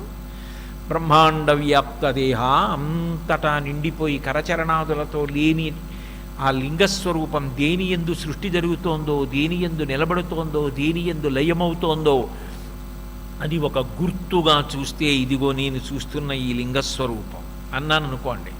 పరబ్రహ్మాన్ని ఒక లింగస్వరూపంగా చూస్తున్నాను. అదే నేను కరచరణాదులతో చూశాననుకోండి, ధవళవపుషమిందోర్ మండలే సన్నివిష్టం భుజగవలయహారం భస్మదిగ్ధాంగమీశం మృగయ పరశుపాణిం చారు చంద్రార్ధమౌళిం హృదయ కమల మధ్యే సంతతం చింతయామి అన్నాను అనుకోండి. తదియనాటి చంద్రరేఖతో పట్టుబట్ట కట్టుకుని రుద్రాక్షమాలతో సర్పహారాలతో కంకణాలతో కేయూరాలతో ప్రకాశిస్తున్నటువంటి పరమశివుని యొక్క రూపాన్ని చూస్తున్నానంటే ఇక్కడ అది చూస్తున్నానని గుర్తు. అసలు ముందు ధ్యానం దగ్గర మొదలు పూజ. ఆయన వెతుకుతున్నంతసేపు ఎంతోమంది కనపడ్డారు ఆయనకి. నచాకులీనా నచహీన రూపా నదక్షిణానానుపచారయుక్త భార్యాభవత్తస్య నహీన సత్వా నచాపి కాంతస్య నకామనీయ.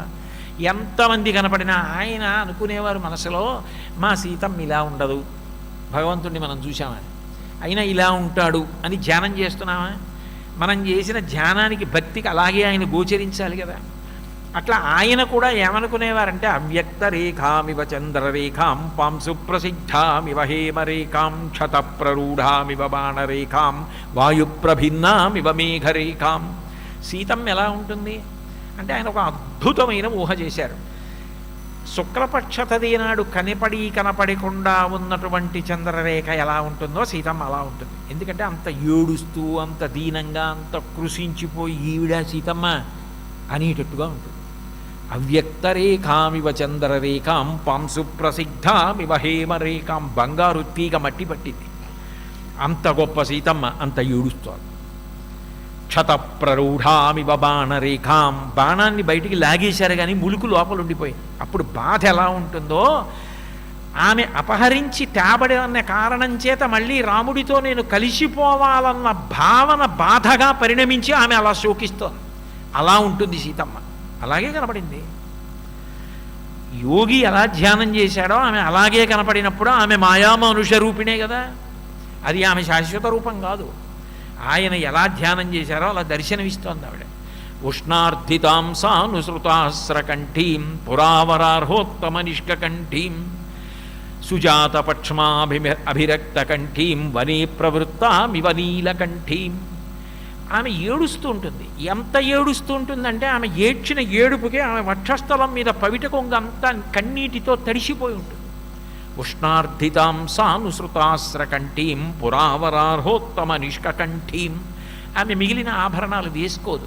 పరపురుషుడు రావణాసురుడు కామమోహితుడై ఉన్నాడని. మంగళసూత్రం మాత్రం పతకంతో ఇక్కడ ప్రకాశిస్తూ గుండెల మీద కనపడుతుంటుంది. పురావరార్హోత్తమ నిష్కంఠీం సుజాతపక్ష్మామభిరక్త కంఠీం. మా అమ్మ కళ్ళు దయని వర్షిస్తూ ఉంటాయి. అందుకని నల్లటి వెంట్రుకలు చివర తడిసి ఉన్నటువంటి కనురెప్పలతో శోకిస్తూ ఆమె కనపడుతుంది. నల్లని కన్నులు దయతో ఉంటుంది. వనే ప్రవృత్త వివనీల కంఠీం. వనంలో తిరుగుతున్న నెమలిలా ఉంటుంది. అదేమిటి? ఓంకార పంజర సుఖీం ఉపనిషదుద్యానకేళికలకంఠీం ఆగమ విపిన మయూరీం ఆర్యాం అంతర్విభావయే గౌరీం అంటాడు నవరత్నమాలికా స్తోత్రంలో కాళిదాస మహాకవి. ఆమె ఉపనిషదుద్యానకేళికలకంఠీం. ఆమె ఏదో వనంలో నెమలి తిరిగినట్టు తిరుగుతూ ఉంటుంది నా తల్లి. అశోకవనంలో అలాగే ఉంది ఆవిడ. అంటే ఆయన ఎలా ఊహ చేశారో ఆయనకి అలా కనపడుతోంది హనుమకి. అంటే పరదేవతాస్వరూపిణి కనపడుతోంది. కనపడే ముందు ఆవిడకున్న లక్షణం ఏమిటి? అంటే అమ్మవారు దర్శనం ఇచ్చే ముందు ఆవిడకున్న లక్షణం ఏంటంటే సదసద్రూపధారిణి. సత్తు ఎందు అసత్తు చూపిస్తుంది, అసత్తులో సత్తు చూపిస్తుంది. ఏది నిత్యం కాదో అది నిత్యం అనిపిస్తుంది, ఏది నిత్యమో అది అనిత్యం అనిపిస్తుంది. ఎన్ని ఉపన్యాసాలు చెప్పినా ఈ శరీరమే నిత్యం అనిపిస్తుంది. అలా కాకుండా ఉంటే ఇంక చెప్పడం ఎందుకు, చేరవలసిన స్థితి చేరిపోయినట్టే. ఈ శరీరమే నిత్యం అనిపిస్తుంది. లోపల ఉన్న ఆత్మ అది నిత్యము, కానీ అసలు ఉందా, అది ఎక్కడుంది అనిపిస్తుంది. నైనం చిందంతి శస్త్రాణి నైనం దహతి పావక నచైనం క్లేదయంత్యాపో నశోషయతి మారుత. అది ఖడ్గము చేత నరకపడదు, అగ్ని చేత కాల్చబడదు, నీటి చేత తడపబడదు, వాయువు చేత కొట్టబడదు. అది శాశ్వతం, అది ఉంటుంది, అది నేను. కానీ అది లేదనిపిస్తుంది. ఇది దేహినోస్మిన్ యదా దేహే కౌమారం యవ్వనంజరా తదా దేహాంతర ప్రాప్తి ధీరస్తత్ర ముహ్యతి. దీనికి అవస్థలున్నాయి, దీనికి బాల్యం ఉంది, యవ్వనం ఉంది, కౌమారం ఉంది, వార్ధక్యం ఉంది, తర్వాత లేకపోవడం అన్నమాట ఉంది, మళ్ళీ తర్వాత ఇంకో దేహాన్ని పొందడము ఉంది. కానీ ఇది ఉండిపోతుంది అనిపిస్తుంది. సత్తు ఎందు అసత్తు, అసత్తు ఎందు సత్తు చూపిస్తుంది. లేకపోతే నవవ్యాకరణ పండితుడు అంత బుద్ధిమతాం వరిష్టం ఆయన ఏమిటి? అక్కడ రావణాసురుడు పడుకుంటే ఈ పక్కన హంసతూలికా తల్పం మీద మండోదరి పడుకుంది. తాసాం ఏకాంత విన్యస్తే శైనాం శైనీ శుభే దదర్శ రూపసంపన్నాం అపరా సకపప్రియం అన్నారు మహర్షి. హంసతూలికా తల్పం మీద అంత పవిత్రంగా ఏకాంతంగా పడుకున్నటువంటి మండోదరిని చూసి ఈమెయే సీతమ్మ అనుకున్నారు. ఇంత పవిత్రంగా అందరిలా నేల మీద పడుకొని మిగిలిన వాళ్ళని కౌగిలించుకొని పడుకోలేదు అంటే ఈ తల్లియే సీతమ్మ నాకు దర్శనం అయిపోయింది అనుకున్నారు. అస్ఫోటయామాస చుచుంబపుచ్చం నందచిక్రీడ జగౌ జగామా స్తంభానరోహాత్ నిపపాత భూమౌ నిదర్శయన్ స్వాం ప్రకృతిం కపీనాం. కళ్ళ ముందు కనపడేటట్టు వర్ణిస్తారు మహర్షి. అస్ఫోటయామాస చుచుంబపుచ్చం, ఆ భుజాలు కొట్టేసుకున్నారు ఆనందంలో. చుచుంబ, ముద్దు పెట్టుకునేటప్పుడు పెదవులు ఎలా ముందుకు రావాలో ఆ మాట అనడానికి కూడా పెదవులు అలాగే ముందుకొచ్చేటట్టుగా పదప్రయోగం చేయడం వాల్మీకి మహర్షి కవితా వైచిత్రి. చుచుంబపుచ్చం, తోక చివరి భాగాన్ని తీసుకుని ముద్దు పెట్టేసుకున్నారు. స్తంభానరోహాత్ నిపపాత భూమౌ, స్తంభాలు ఎక్కేశారు, కిందకి దూకేశారు. నిదర్శయన్ స్వాం ప్రకృతిం కపీనాం, కోతి బుద్ధి బయట పెట్టుకున్నాడు అన్నారు మహర్షి. అంటే ఆమె అసత్తు ఎందు సత్తు చూపించింది. మండోదరి ఎందు సీతమ్మలా భ్రాంతి పొందారు. తర్వాత ఆయనే అనుకున్నారు సీతమ్మ ఇలా ఎందుకు పడుకుంటుందని. అంటే సాధకుడికి మళ్ళీ ధృతినిచ్చి పరిశీలింపజేస్తుంది. అది నమస్కారం దగ్గర పూర్తయి దర్శనమిచ్చింది. ఇప్పుడు ఆ పైనుంచి చూస్తున్న ఆయనకి అబ్బా ఏమి పతివ్రతరా, ఏమి తల్లిరా ఈవిడ, ఇటువంటి సీతమ్మని విడిచిపెట్టి అసలు రాముడు ఎలా బతికున్నాడు రా అన్నాడు. ఆయన ఇన్నాళ్ళు రాముడినే చూశారు, రాముడి దగ్గరే ఉన్నారు. రాముడి కన్నా ఆయనకి దైవం లేరు. ఇప్పుడు హనుమ అన్నారు సీతమ్మని చూశాక, దుష్కరం కృతవాన్ రామో ఈమాం మత్తకాశిరీం సీతాం వినా మహాబాహు ముహూర్తమపి జీవతి అన్నారు. ఇంతటి మహాపతివ్రత ఈ సీతమ్మని విడిచిపెట్టి రాముడు ఇంకా బతికున్నాడంటే గుండె కాదు బండ. ఎలా ఉండగలిగాడు అసలు? రాజ్యం వా స్త్రిషులోకేషు సీతావా జనకాత్మజ త్రైలోక్య రాజ్యం సకలం సీతాయానాప్నుయాత్ కలాం. 3 లోకాలలో ఉన్న వైభవాన్నంతటినీ తక్కెట్లో ఓ పక్కన పెట్టి ఓ పక్కన సీతమ్మని కూర్చోబెడితే సీతమ్మకి 16వ వంతుకి ఇవన్నీ సరిపోవు. అంత మహాపతివ్రత. పైన కూర్చున్న ఆయనకి ఆమె మహాపతివ్రతగా అంత గొప్ప తల్లిగా కనపడి ఆయన నమస్కారం చేస్తున్నారు. ఎదురుగుండా వచ్చి నించున్నటువంటి రావణాసురుడికి మాయామానుష స్వరూపం. వాడు నిహతుడైపోవాలి, వాడి పాపం పెరిగిపోవాలి. పాపం పెరిగిపోవాలి కాబట్టి ఆయనకి ఆమె అనుభవించదగినటువంటిదిగా కనపడుతోంది. అందుకని అనకూడని మాటలన్నీ మాట్లాడాడు.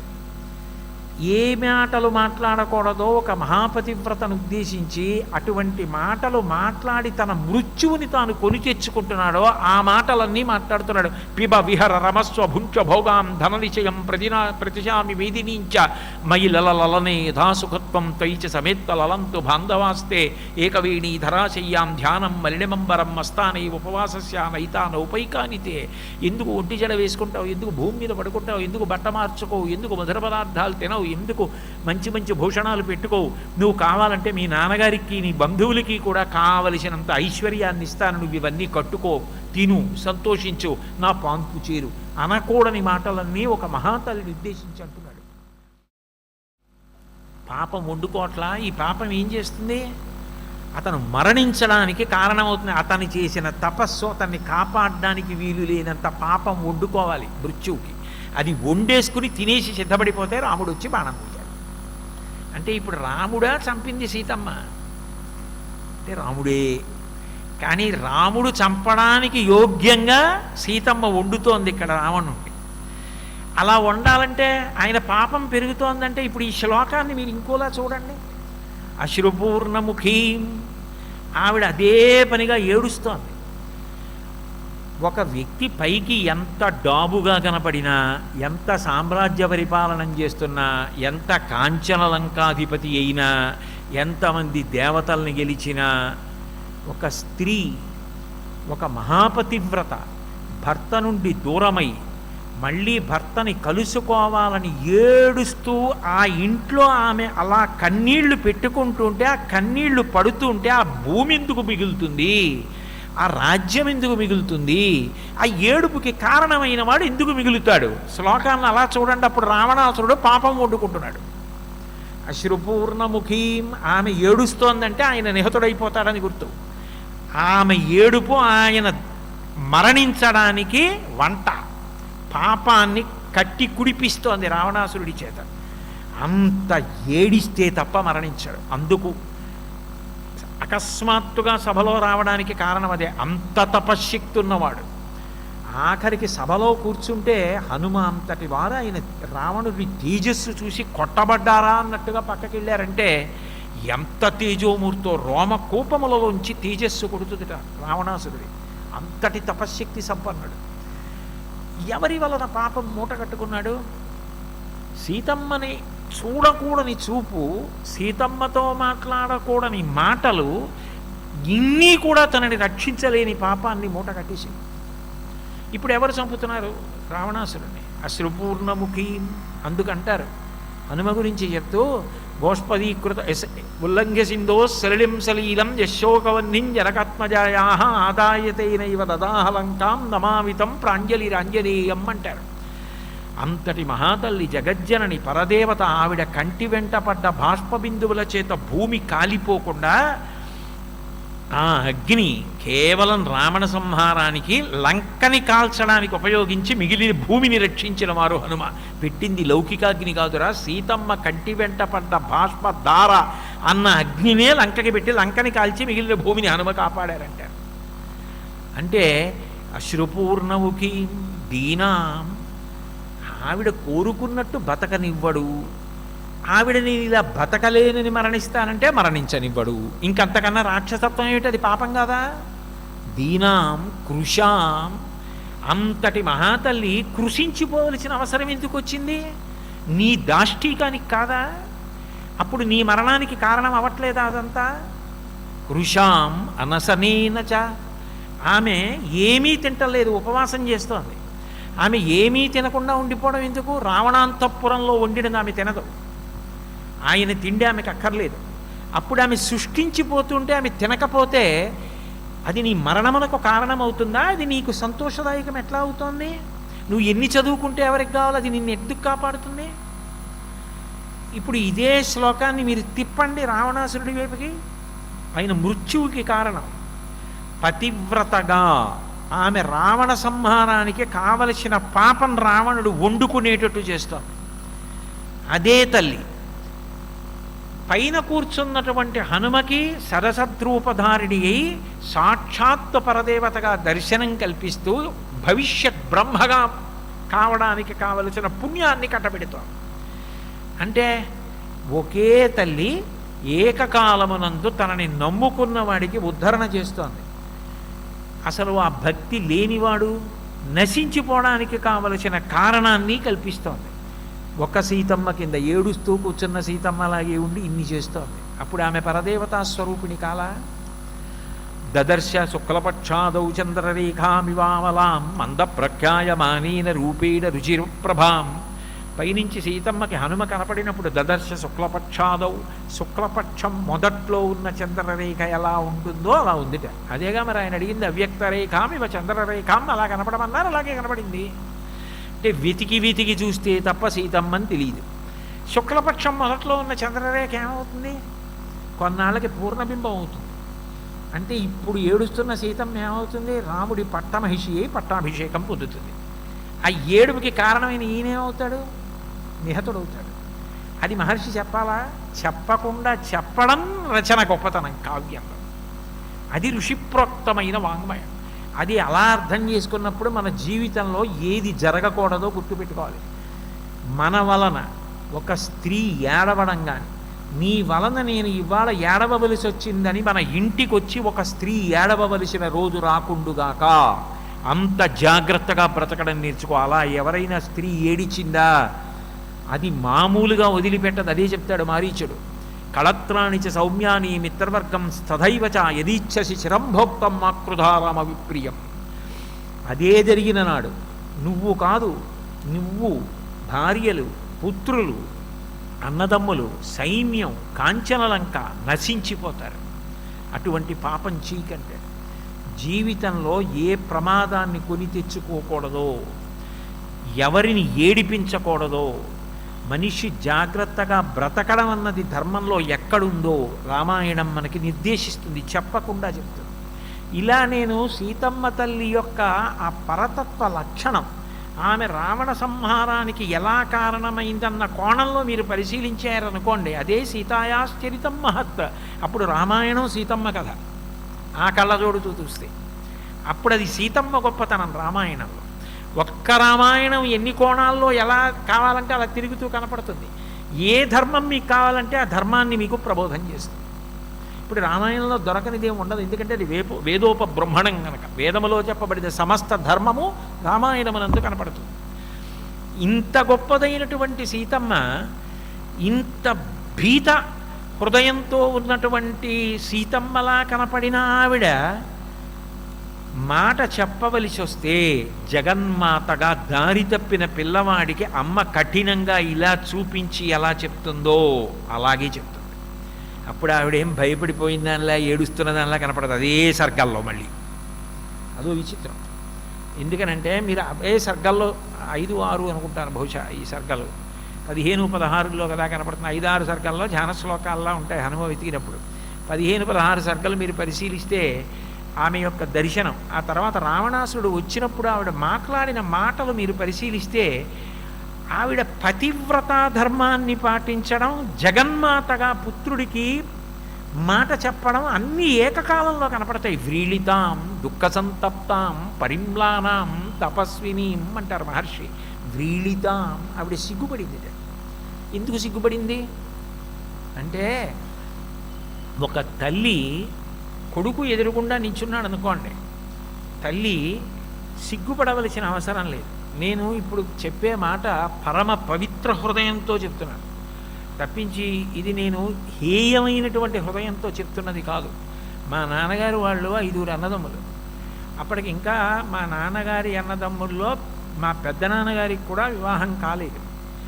అటువంటి స్థితిలో మా నాయనమ్మ గారికి, మా తాతగారు ముందు వెళ్ళిపోయారు, మా నాయనమ్మ గారు మంచం పట్టారు. మంచం పట్టి ఆ రోజుల్లో సంధి జ్వరం అనేవారట. వచ్చి ఆవిడికి ఒంటి మీద తెలివి ఉండకుండా మలమూత్ర విసర్జన జరిగితే మా నాన్నగారులు 5 మా నాయనమ్మ గారికి స్నానం చేయించి ఒళ్ళు తుడిచి చీర కట్టి మలమూత్ర విసర్జన చేస్తే మలమూత్రములు ఎత్తి చేసేవారు. అమ్మ పొంగుతున్న పాల మీద నీళ్లు, పాలు పొంగుతున్నాయి అనుకోండి, కింద అగ్నిహోత్రం ఉందనుకోండి, పాలు పొంగుతాయి. స్త్రీ అన్న భావన పాలు పొంగడానికి కారణం. అమ్మ అన్న భావన పైన చల్లిన నీళ్లు పాలు కిందకి వెళ్ళిపోతాయి. ఇంత పవిత్ర సభలో ఇంకెంతకన్నా నేను హద్దు దాటి చెప్పను. అమ్మ అన్న మాట అంత గొప్పది. ఆ అమ్మే కొడుకుని చూసి సిగ్గుపడవలసిన రోజు వచ్చిందనుకోండి, అంతకన్నా దరిద్రమైన బతుకు లోకంలో లేదని గుర్తు. జగన్మాత ముందు రావణాసురుడు వస్తే వాడు కామమోహితుడైనా ఆవిడ సిగ్గుపడితే వాడు బతికినట్ట, ఎప్పుడో చచ్చిపోయినట్ట. అంటే ఇంకంతకన్నా మృత్యువుకి కారణం ఏమిటి? వ్రీళితాం. ఒక్కొక్క శ్లోకం ఎంత గంభీరంగా తిప్పారో సీతమ్మ విషయంలో. ఆ తల్లి రావణాసురుడికి జవాబు చెప్పవలసి వచ్చింది. తృణమంతరత కృత్వా ప్రత్యువాచ సుశిస్మిత నివర్తయ మనోమత్త స్వజనే క్రియతాం మనః. ఆమె గడ్డిపరక మధ్యలో పెట్టి జవాబు చెప్పింది. గడ్డిపరక ఎందుకు మధ్యలో అంటే, సహస్రపరమా దేవీ శతమూలా శతాంకురా సర్వగం హరత మే పాపం దూర్వాదు స్వప్ననాశిని అని విఘ్నేశ్వరుడి పాదాల దగ్గర ఉన్నటువంటి గడ్డిపరక తీసి ఆ గరిక తీసి కళ్ళకత్తుకుని తల మీద పెట్టుకుంటాం. ఎప్పుడైనా ఏదో పవిత్రమైన సభలో మాట్లాడడానికి ఎడుతున్నారనుకోండి, ఏదో దోషం కలిగిందేమో అని అనుమానం వచ్చిందనుకోండి, ఏ సుందరకాండో మూక పంచశతో అలాంటివి ఏదో చెప్తున్నప్పుడు ఏం చేయాల్సి వస్తుంది, అక్కడ గడ్డిపరక కనబడితే ఒకసారి ఆ గడ్డిపరక ముట్టుకుంటారు. గడ్డిపరక ముట్టుకుంటే శౌచం కలుగుతుంది. లేకపోతే గోవిందనామం, గోవిందేతి సదాస్నానం, గోవిందనామని చెప్పి అదేం గట్టిగా చెప్పక్కర్లేదు, గోవింద అనుకుంటూ వేదిక మీదకి వస్తే స్నానం చేసి మళ్ళీ వచ్చి కూర్చున్నట్టే. అది శాస్త్రంలో ఏమిటంటే నీకు తప్పనప్పుడు పాటించడానికి ఉండేటటువంటి పద్ధతులు అవి. గడ్డిపరకని ముట్టుకోవడం అంత పవిత్రం. భర్త పక్కన లేడు, పరపురుషుడు, రాక్షసుడు, కామమోహితుడు, తాను మాట్లాడుతోంది, అందుకని నేను పవిత్రంగా ఉండాలి. గడ్డిపరక మధ్యలో పెట్టింది, పాపము కలుగకుండుగాక. 2, పశువుకి గడ్డి పెడతారు, నువ్వు మనిషిలా కనపడుతున్నావు కానీ గడ్డి పెట్టాలి నీకు, అందుకు గడ్డిపరక ముట్టుకుంది. గడ్డిపరకనైనా ముట్టుకుంటాను, నిన్ను మాత్రం ముట్టుకోను, అందుకు గడ్డిపరకను పెట్టింది. ఎండిపోయిన గడ్డిపరక గాలికి ఎగిరిపోతుంది. అలివి తప్పిన కామంతో నువ్వు కూడా అంత తేలికైపోయి ఎగిరిపోవడానికి సిద్ధంగా ఉన్నావు, ఉఫ్ఫని ఉత్తే. అది చెప్పడానికి గడ్డిపరక పెట్టింది. గడ్డిపరక ముందు కాలిపోతుంది, నువ్వు కూడా పాపము చేత కాలిపోవడానికి సిద్ధంగా ఉన్నావు, అందుకు గడ్డిపరక పెట్టింది. ఎన్నింటికో గడ్డిపరక పెట్టింది, ఇంకా నేనేం చెప్పాలి. అందుకని తృణమంతరత కృత్వా ప్రత్యువాచ సుశిస్మిత, శుద్ధమైన నవ్వుతో మాట్లాడుతోంది. అంటే అంత శుద్ధమైన నవ్వు ఎవరు నవ్వుతారు? అమ్మ నవ్వుతుంది. కొడుకు తప్పు చేస్తే అమ్మ అంత స్వచ్ఛంగా నవ్వి తప్పు నాన్న అలా చెయ్యద్దు అని చెప్తుంది. అది అమ్మ యొక్క పవిత్రత, అమ్మ యొక్క సహృదయం. అటువంటి శుచిస్మిత, శుద్ధమైన నవ్వుతో చెప్పింది. చెప్పినప్పుడు ఇప్పుడు నేను అంతా చెప్పలేను, కానీ సీతమ్మ యొక్క కథగా ఆమె పాతివ్రత్యం పరదేవత తత్వం గురించి మాట్లాడుతున్నాను. ఆమె రావణాసుడితో ఒక మాట అంటుంది, శక్త్యా లోభయితుం నాహం ఐశ్వర్యేణ ధనేన వా అనంజే రాఘవేణ అహం భాస్కరేణ ప్రభాయధ. వజ్రం అక్కర్లేదు, కాంతి కావాలి, పువ్వు అక్కర్లేదు, సువాసన కావాలి, తెల్లతనం అక్కర్లేదు, పాలు కావాలి, శోభ అక్కర్లేదు, చంద్రబింబం కావాలి అంటే వస్తాయా? రాముడి నుండి సీతమ్మని వేరు చేయడం కూడా అంతే. పాల నుంచి తెలుపు ఎలా వేరు చేయలేవో, పుష్పం నుంచి సౌరభం ఎలా వేరు చేయలేవో, సూర్యుడి నుంచి కాంతి ఎలా వేరు చేయలేవో, రాముడి నుంచి నువ్వు నన్ను అలా వేరు చేయలేవు. చేశానని అనుకుంటున్నావు. 2, నువ్వు చేసింది తప్పు. నిన్ను చంపడానికి రాముడు వస్తే కదా అని నువ్వు అనుకుంటున్నావు. నిన్ను చంపడానికి రాముడు అక్కర్లేదు, నేను చంపేస్తాను. ఎలా చంపేస్తావు అంటావేమో, నా పతివ్రతా ధర్మం చాలు నిన్ను చంపేయడానికి. అసందేశాత్తు రామశ్చాతపశ్చానుపాలనాత్మత్వాంకుర్మి దశగ్రీవా భస్మ భస్మార్హి తేజస. నా పాతివ్రత్య ధర్మంతో నేను నిన్ను కోపంగా చూస్తే చాలు, నువ్వు భస్మరాశివై కింద పడిపోతావు. కానీ ఎందుకు వదిలేశానో తెలుసా? భార్యను ఎత్తుకుపోతే, రాముడు రక్షించుకోకపోతే, సీతమ్మ తనని తాను రక్షించుకుని వచ్చి భర్త పక్కన చేరింది అంటే నా భర్తకి అవమానం. ఆయన రావాలి, ఆయన వచ్చి నీ పరితలలు కోసి నన్ను తనకి దక్కించుకుంటే నా భర్త కీర్తి నిలబెట్టిన దానవుతాను. అందుకు ఓర్పు పడుతున్నాను రా అని. ఇప్పుడు చెప్పండి, ఆవిడకి భయం ఎక్కడుంది, ఏడుపు ఎక్కడుంది? అప్పుడు ఆవిడ నిర్భయంగా హితోపదేశం చేస్తున్న జగజ్జనని. రాక్షసాధమా రామస్య భార్య అమిత తేజస ఉక్తవానసి యత్పాపం ప్రగతస్తస్య మోక్షసే. ఒరే, నువ్వు చనిపోవడం కోసమని రాక్షసాధమా నన్ను తీసుకొచ్చావు, నీకు ఇది అర్థం కావట్లేదు. నువ్వు ఇప్పుడు మాట్లాడుతున్నావే, మాట్లాడకూడని మాట్లాడవు. ఈ మాటలన్నీ మహాపాపాలు. మహాపతివ్రతతో మాట్లాడకూడని మాటలన్నీ పాపములైతే, ఈ పాపములు నీ మృత్యువుకి కారణమైతే అప్పుడు నువ్వు చేసిన పుణ్యములు నిన్ను ఆపలేవు. లక్షితేయం మయా సీత తథా శోకపరాయణ గృహ్యయాం అభిజానాసి పంచాస్యమివపన్నగీం అని చెప్తూ హనుమ సుందరకాండలో అంటారు చివరికి. తదేవ ఫలమన్వేతి ధర్మస్య ధర్మనాశన. నువ్వు ధర్మం చేసి ఉండొచ్చు, కానీ ప్రబలమైన అధర్మం చేసినప్పుడు ఇక నువ్వు చేసిన పుణ్యం నిన్ను కాపాడదు. ఇక నిన్ను నీ పుణ్యం కాపాడడానికి అవకాశం లేనంత పాపం నువ్వు చేసేస్తున్నావు. ఇప్పుడు దీని నుంచి తప్పించుకోవడం నీకు ఏ లోకానికి వెళ్ళినా సాధ్యం కాదు. ప్రగతస్తస్య మోక్షసే, ఈ పాపానికి పోతావు. ఎంత ధైర్యంగా చెప్తోందండి ఆవిడప్పుడు. భీరురాలని మీరు ఎలా అంటారు, ఏడుస్తోందని? కానీ ఏడుస్తూనే, ఎందుకంటే అలా ఏడుస్తుంటేనే వాడు చచ్చిపోతాడు. ఏడుస్తూ ఉంటేనే రామాయణ కథ పండుతుంది. మహాపతివ్రతగా ఏడిస్తేనే రామాయణం అవుతుంది. కానీ ఆ ఏడుపు రావణ సంహారం కోసం పరదేవతగా పతివ్రతగా ఏడుస్తోంది. ఇది కావాలని చేస్తోంది అనడానికి గుర్తు ఏమిటంటే, హనుమ చిట్ట చివర వానరుల దగ్గరికి వెళ్ళి ఓ మాట అంటారు. అసలు సీతమ్మ విషయంలో నేను ఒక విషయాన్ని తెలుసుకున్నాను. ఆమె ఎందు ఒక గొప్ప లక్షణం ఉంది. ఆమె సంస్పృశామిహపాణిన, ఆమె కానీ ఒక్కసారి అనుకుంటే దేన్నైనా సరే, జనకస్యాత్మజ కుర్యాత్ యత్క్రోధ కలుషీకృత, ఆమెకి కోపం వచ్చి చూస్తే చాలు భస్మం అయిపోతాడు ఎవరైనా సరే. రావణాసురుడు ఇంకా భస్మం అవ్వకపోవడం నాకు ఆశ్చర్యం అనిపించింది అన్నాడు. ఎందుకు వదిలేసింది? రాముడి కోసం. అందుకే ఆమె స్పష్టంగా చెప్పింది, విధిస్తవ పదార్థాయ విహితో నాత్ర సంశయ, నువ్వు ఈ పాపం చేస్తే తప్ప చచ్చిపోవని బ్రహ్మగారు నీకు నన్నెత్తుకు రావాలన్న ఊహ కల్పించారా అని. యథార్థం. మీరు రామాయణంలో అరణ్యకాండ జరిగితే వాడు సీతాపహరణం చేస్తున్నప్పుడు సమాధి స్థితిలో ఉన్న బ్రహ్మగారు ఉలిక్కిపడి చూసి, చచ్చిపోవడానికి కావలసినంత పాపం ఇప్పటికి చేశావురా రావణ అన్నాడు. అంటే ఇప్పుడు పరదేవతగా మాట్లాడుతుంది, పతివ్రతగా మాట్లాడుతుంది, జగజ్జననిగా మాట్లాడుతుంది, అనుగ్రహ ప్రదాతగా ప్రవర్తిస్తుంది. భీతహరిణిలా భర్తకి దూరమైనటువంటి ఒక స్త్రీ తల్లడిల్లిపోయినట్టుగా కనపడుతుంది. ఇన్ని రూపాలు ఏకకాలంలో చూపించాలంటే అది అయోనిజ కాబట్టి, పరదేవతా స్వరూపం కాబట్టి ఆవిడికి చెల్లింది. అందుకని సీతాయాశ్చరితం మహత్త. మా రాముడికైతే ఇన్ని ఉండవు. అమాయకుడు ఎప్పుడు నరుణ్ణి ఒక్కలాగే ఉంటాడు. సకృదేవ ప్రపన్నాయ తవాస్మీరిచ యాచతే అభయం సర్వభూతేభ్యో దదాంబే తద్వ్రతం మమ అంటాడు. నా దగ్గరికి వచ్చి పడిపోయి ఎవరైనా రామా నేను నీవాడిని అంటే అప్పుడు వాడిని రక్షిస్తానంటాడు. ఆవిడ పరదేవత. అందుకని ఆవిడ దగ్గరికి వెళ్ళాలి అనక్కర్లేదు. ప్రణిపాత ప్రసన్నాహి మైథిలీ జనకాత్మజ అలమేష పరిత్రాతుం రాక్షసో మహతో భయాత్ అంటుంది త్రిజట. ఆవిడ దగ్గరికి వెళ్ళి పడిపోతే చాలు, ఓ కర్ర పడిపోతే చాలు, ఆవిడ రక్షించేస్తుంది. అదే అమ్మవారి లక్షణం. ఇన్నిటిని ఏకకాలమునందు చూపిస్తుంది సీతమ్మ.